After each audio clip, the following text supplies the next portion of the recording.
Good evening and welcome to Scotland at 7. My name is Nena Bardwaj. Moves to rebid work on the Type 31 frigate programme have been announced by the Ministry of Defence in what has been labelled a body blow for the shipbuilding industry. The British government has been forced to restart the competition due to insufficient compliant bids. Officials have said that a plan will be released shortly and have insisted that there would be no delay to the overall shipping programme. Tonight we have Douglas Chapman, MP for Dunfermline and West Fife with us. We might be connecting to him a little bit later on today. At least 28 people have been killed and 35 have been injured in a suicide attack in Pakistan during the country's elections.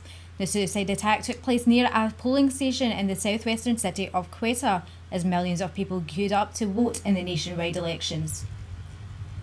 The latest Novichok victim has found substance disguised as a perfume in a sealed box, according to her partner.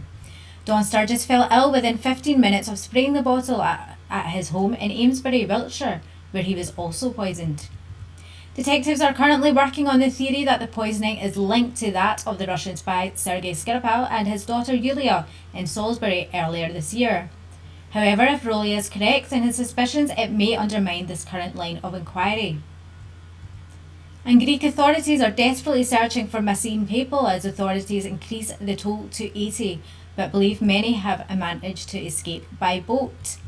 One distraught father has been given hope that his 9-year-old twin daughters could still be alive after he believed he saw them on TV being rescued by a fishing boat.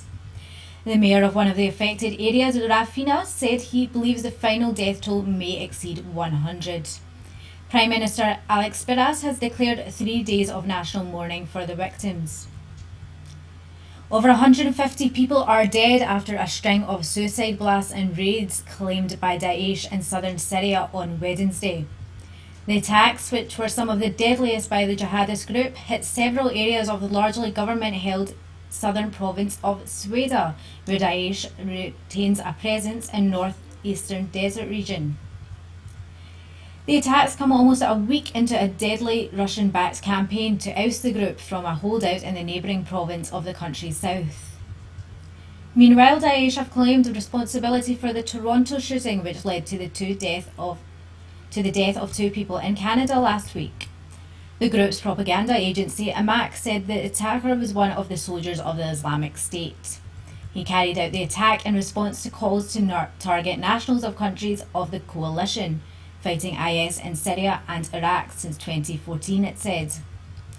He was found dead near the scene of the shooting after an exchange of gunfire with police, and his family has suggested since that he struggled with severe mental illness. However, Canadian authorities have denied that Daesh have been responsible for this. 6 protesters have been arrested after demonstrating against the government's decision to grant permission for fracking at a site in Lanarkshire. 2 men and 4 women locked themselves into Little Plumpton after shell company Quadrilla was granted permission to frack subject to conditions. Energy and Clean Growth Minister Claire Perry said all the necessary environmental and health and safety measures had been met. However, environmental charity Friends of the Earth said it was a reckless and climate-wrecking decision. The protests were accused of unlawfully blocking the entrance of the site, and Quadrilla said that there had to be supplier delays to the shale gas exploration site as a subsequent result.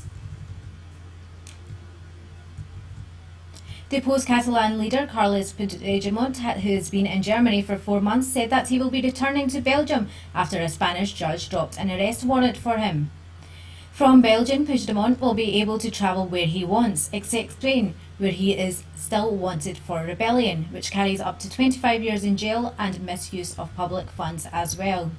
He could possibly remain in self-exile for 20 years, which is the time limit after which the rebellion charge is no longer valid in the Spanish legal system. A £5 million recovery fund has been allocated to businesses impacted by the fire at the Glasgow School of Art, Economy Secretary Derek Mackay has confirmed. Businesses near the art school's Macintosh building and Victoria's nightclub will receive £20,000 of direct financial support and will be able to apply for an additional £10,000 of support from the 31st of July through Glasgow City Council. £3,000 has also been made available to homes within the cordoned off area. Detectives are appealing for information about the suspect of a machete attack which took place in the Springburn area of Glasgow last week. Detective Sergeant Craig Warren from Greater Glasgow CID is appealing to anyone who was in the Keppoch Hill Road area around 3:30 p.m. last Thursday who may have noticed a dark blue Mini 1 or two men acting suspiciously. Those with information are asked to get in touch by contacting the CID via 101 or Crime Stoppers if they wish to remain anonymous. Abuser Kevin Adair has been sentenced to 15 years of domestic abuse for offences across the west of Scotland. Accused of a catalogue of sexual and violent crimes against 5 former partners in the Dunbartonshire, Renfrewshire and Glasgow areas, Adair was jailed for 9 years at the High Court in Glasgow today. When released, he will be under supervision for a further 6 years. And the longest blood moon eclipse in the century is to coincide with Mars' closest position to Earth in 15 years. For roughly half the world, the moon will be partially or completely in the Earth's shadow for 6 hours and 14 minutes in total. And tonight has seen the end of the Brexit bill for Holyrood, and tonight we have Andy Miles with us in the studio, who is a lawyer, environmentalist and former chief executive of the Lib Dems. He was a key negotiator in the Constitutional Convention that drew up proposals for devolution and was part of the team which negotiated the first Scottish Labour Lib Dem coalition agreement in 1999 and then in 2003. Welcome to the show, Andy. So what are your initial thoughts on the debate? The thoughts are that constitutional law remains as dry as dust and that the UK approach to this case has been to keep it as narrow as possible. So it's all focused on the competence of the Scottish Parliament. But underneath that, you can see poking out in all of the cases being put by the lawyers the issue of sovereignty. Right. That issue is something that we wrestled with in the days of the Constitutional Convention, and it's something we're still going to have to wrestle with, because at Westminster they are in fact the English Parliament, and they Now, before we adjourned, I was addressing the question of section 17 of... They are indeed the English Parliament, as a sort of ghost inside the United Kingdom Parliament, and the problem is that they apply English constitutional law, but there is a separate Scottish constitutional law. I don't know about Wales and Northern Ireland, but I do know a little bit about Scotland, and here sovereignty doesn't lie with any parliament, it lies with the people, and that is the fundamental issue which I suspect we're not going to have a ruling from the Supreme Court on, although I've still got my fingers crossed. Okay, and you mentioned a Scottish law in particular that you know of. Could you please elaborate further on that? Well, Scottish constitutional law is carried through from the Treaty of Union and is guaranteed for all time in the Treaty of Union, and that includes our constitutional law. And Scottish constitutional law says that sovereignty rests with the people of Scotland, not with the institutions. England has a great difference in that it, since 1688, has had the sovereignty lie with the Crown in Parliament. In other words, the Queen and the Parliament at Westminster. And they claim that that is absolute. But that's never been tested, because we have a real dearth in this country of constitutional law cases. Very, very rarely will you hear constitutional cases such as this being heard in the courts. The courts have fought shy of hearing constitutional law, largely, I suspect, because the UK Constitution is a thing that makes a Heath Robinson device look simple and clear. Right. And what makes you say that? What makes you... thinking? Well, the fact is it's not codified. Right. It's never been codified, and so most people in Westminster, which, as I say, is, as well as being the UK Parliament, also the Parliament for all devolved matters covering England, and with a vast majority of English MPs, continues to come through with English constitutional law, excluding our own constitutional law. Now, the problem is that nobody's ever written it down, or if you did write it down, it would take a fairly large library to actually get it all in because of the huge number of constitutional instruments. Even the standing orders of the House of Commons, for example, are part of the Constitution, and that's how they managed to introduce the English votes for English laws, evil, on the day after the 2014 referendum. It's a mess. It's never been tidied up, and they're frankly terrified of tackling the issue and putting it down in a modern fashion. It is way, way, way out of date, in my opinion. Not fit for purpose.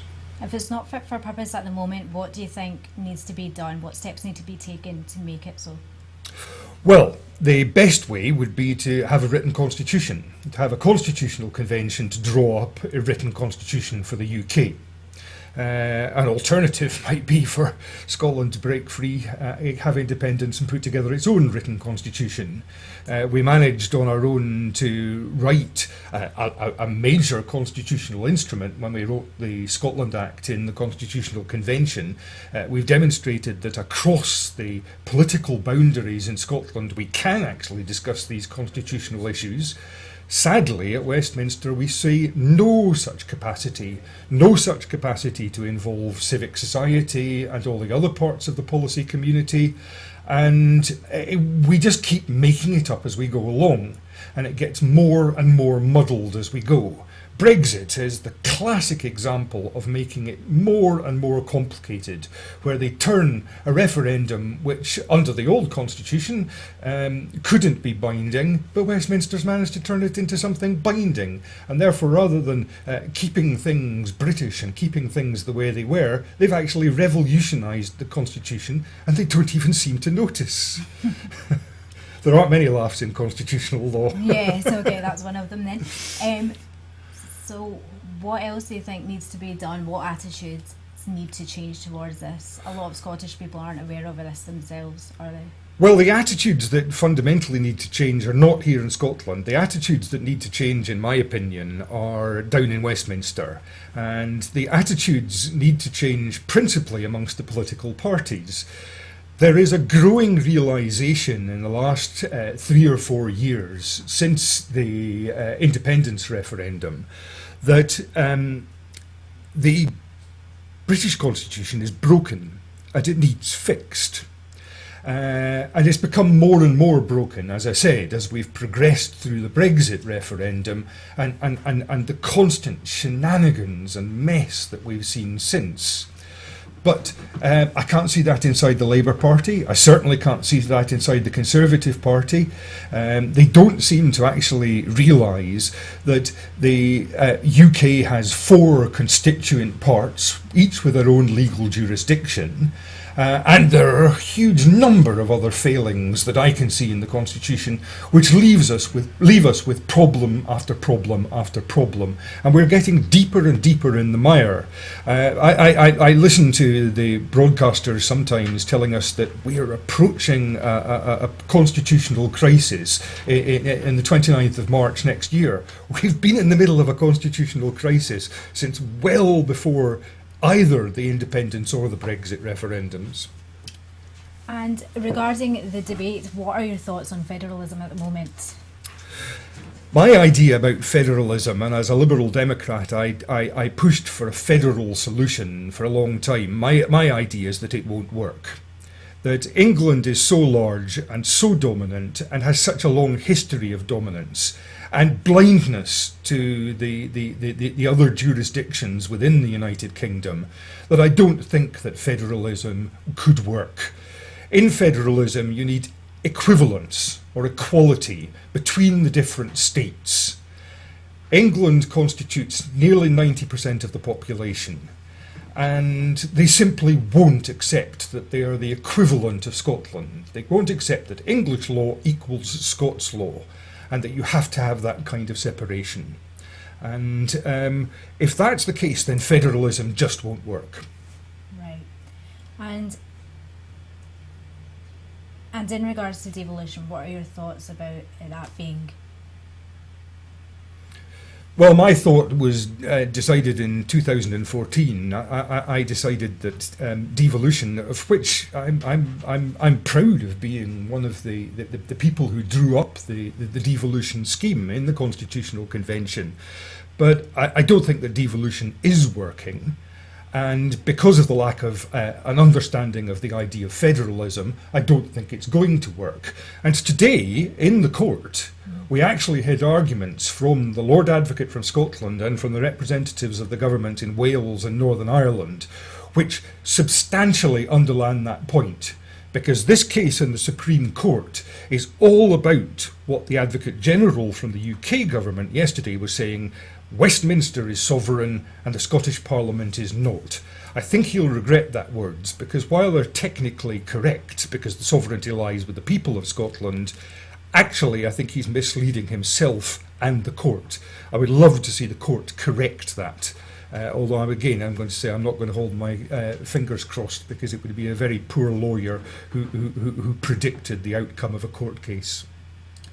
All right. Well, I'd like to thank you so much for joining us tonight. We appreciate you coming along. Thank you for joining us tonight at Scotland in 7. If you do want to become a Scotland at 7 supporter, please do log into www.broadcastingscotland.scot. See you next time. Take care. Bye-bye. Thank you.